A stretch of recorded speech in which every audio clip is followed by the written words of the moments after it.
साथियों नमस्कार, मेरा नाम गौतम आनंद है। आप देख रहे हैं भारत खबर 24। इस वक्त मैं अंबेडकर नगर ज़िले में मौजूद हूं। आपकी टीवी स्क्रीन पर मेरी बाईं ओर अंबेडकर नगर के सांसद समाजवादी पार्टी के नेता लालजी वर्मा जी मौजूद हैं। इनसे बातचीत करते हैं, समझते हैं कि 2027 विधानसभा चुनाव को लेकर के समाजवादी पार्टी कितनी तैयार है। आपको बता दें कि 2022 के विधानसभा चुनाव में अंबेडकर नगर वो जिला है जिसने 5 की 5 विधानसभा की सीट जीत करके समाजवादी पार्टी की झोली में डालने का काम किया था। हालांकि जलालपुर एक और सीट है जहां से आपको याद है कि राकेश पांडे जो हैं वो राज्यसभा में क्रॉस वोटिंग करके समाजवादी पार्टी को धोखा देने का काम करते हैं। बहरहाल अभी स्थिति ये है कि देश में चाहे इथेनॉल को लेकर के बवाल मचा हो, चाहे जो नए बच्चे हैं वो आंदोलन कर रहे हों, उसके बाद राम मंदिर में चोरी, तमाम वो मुद्दे जिस पर भाजपा जो है बैकफुट पर है। समाजवादी पार्टी कितनी तैयार है उसको लेकर के बातचीत करते हैं। सर बहुत बहुत स्वागत है आपका। धन्यवाद। कितने तैयार हैं आप लोग? 27 का चुनाव सामने, 4 से 5 महीने बाद चुनाव हो जाएगा। आज जो चुनाव का 2027 का प्रश्न है, पूरे प्रदेश की जनता भारतीय जनता पार्टी के कुशासन से पूरी तरह से त्रस्त है और आपने इतनी देर में तमाम जानकारी भी प्राप्त किया होगा कि जनता का पूरा गुस्सा भाजपा की सरकार से है।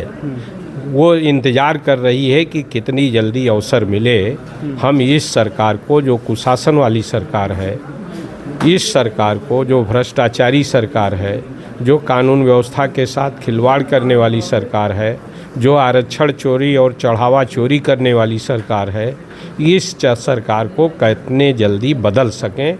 इसलिए आम जनता स्वयं तैयार है और समाजवादी पार्टी की तरफ देख रहा है।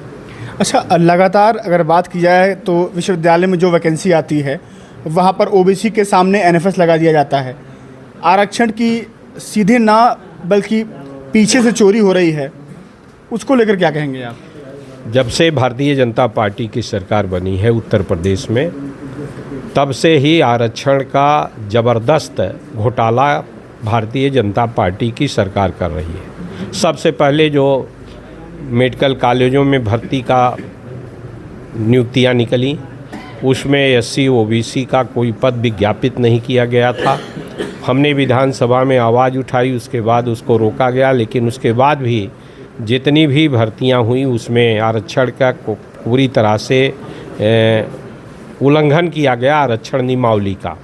इसके साथ ही साथ 69,000 शिक्षकों की भर्ती में 18,000 पद ओबीसी और एससी का ख़त्म करने का काम किया गया। पूरे उत्तर प्रदेश में करीब 22 पदों में भर्तियां हुई, उसमें सब में जो ओबीसी का आरक्षण का कोटा है या एससी का आरक्षण का कोटा है उसका पूरी तरह से नज़रअंदाज करने का काम किया गया। आज लोक सेवा आयोग में भी जिस तरह से भर्तियों में घोटाला, जो आरक्षण अधिनियम 1994 है उत्तर प्रदेश का, उसका पालन करने का काम नहीं किया जा रहा है और उसी का परिणाम स्वरूप आप प्रायः इस बात को देखते हैं कि ओबीसी का जो कट ऑफ है वो जनरल के कट ऑफ का या तो बराबर रहता है या उससे ज़्यादा रहता है। अगर आरक्षण अधिनियम जो है उत्तर प्रदेश का उसके अनुसार भर्ती की जाए तो निश्चित रूप से 50% भर्ती के उपरांत उसमें एससी ओबीसी जितने भी आ जाएं वो जनरल ट्रीट किए जाएंगे और उसके बाद जो पद बचते हैं उसमें आरक्षण देने की आवश्यकता है। इसलिए हमेशा ओबीसी का और एससी का कट ऑफ नीचे होना चाहिए, लेकिन वर्तमान सरकार जो घोटाला कर रही है उसके कारण ये स्थितियां बन रही हैं। दूसरी तरफ जहां तक यूनिवर्सिटियों में भर्ती है, उत्तर प्रदेश में देश में जैसे केंद्रीय विश्वविद्यालय 45 हैं।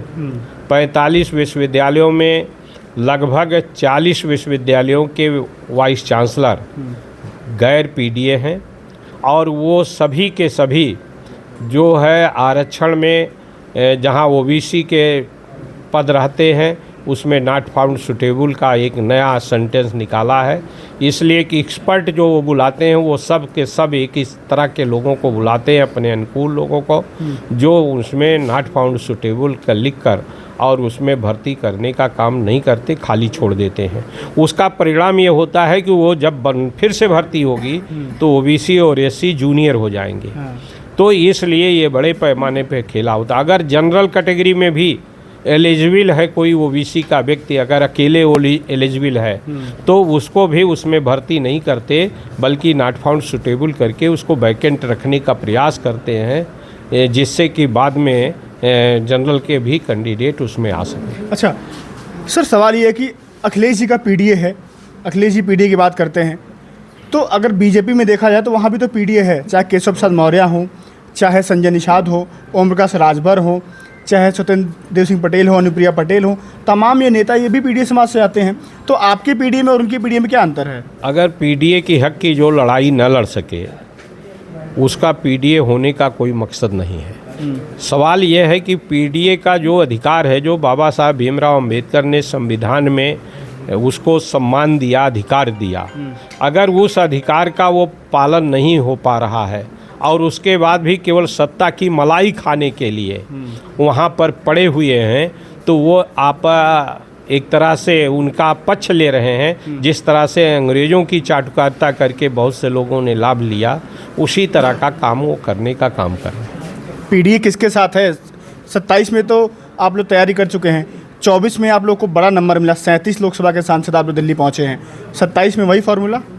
निश्चित रूप से 2024 में उत्तर प्रदेश की महान जनता ने भारतीय जनता पार्टी को पराजित करके और 43 सीटों पर इंडिया गठबंधन को जिताकर, अगर विधानसभा वाइज आप उसका सर्वेक्षण करें तो 234 सीटों पर भारतीय जनता पार्टी को हराकर और पीडीए को जिताकर, इंडिया गठबंधन को जिताकर उन्होंने साबित किया है कि आने वाला समय इंडिया गठबंधन का और समाजवादी पार्टी का होगा, जिसमें श्री अखिलेश यादव जी उत्तर प्रदेश के मुख्यमंत्री बनेंगे। सर, बगल में अयोध्या है, यहाँ से बहुत दूर नहीं है। आप लोगों ने अयोध्या में राम मंदिर जो चोरी हुआ चढ़ावे में, आप लोगों ने लखनऊ सदन से लेकर के देश की सबसे बड़ी पंचायत पार्लियामेंट में आप लोगों ने रोज़ आवाज़ उठाई, लेकिन कोई जवाब देने नहीं आया। निश्चित रूप से हम लोगों ने इसका पहले दिन से ही मांग किया। बीएससी की बैठक थी, बिजनेस एडवाइजरी कमेटी की, उसमें भी हम लोगों ने इस बात को कहा, लेकिन भारतीय जनता पार्टी की सरकार ने चंदा चोरी पर कोई बहस करने को तैयार नहीं हुआ। कार्यस्थगन के प्रस्ताव के रूप में प्रत्येक दिन हम लोगों ने नोटिस लगाने का काम किया। नियमों के अनुसार उसमें कार्रवाई होनी चाहिए थी, चर्चा होनी चाहिए थी, लेकिन उस चंदा चोरी में जिसमें पूरी तरह से भारतीय जनता पार्टी की सरकार लिप्त पाई गई है, देखी जाती है, वो उस पर चर्चा कराने को तैयार नहीं हुई। भाजपा राम के नाम पे वोट मांग पाएगी अब निश्चित रूप से जिन लोगों ने जिस अपेक्षा से राम जन्मभूमि के लिए काम किया है, उनको सबको आज निराशा हाथ लगी है। ऐसी स्थिति में हमें पूरा विश्वास है कि आने वाले चुनाव में भारतीय जनता पार्टी को उसका दंड भोगना पड़ेगा। महिलाओं के खाते में भाजपा पैसा भेज रही है, तैयारी कर रही है।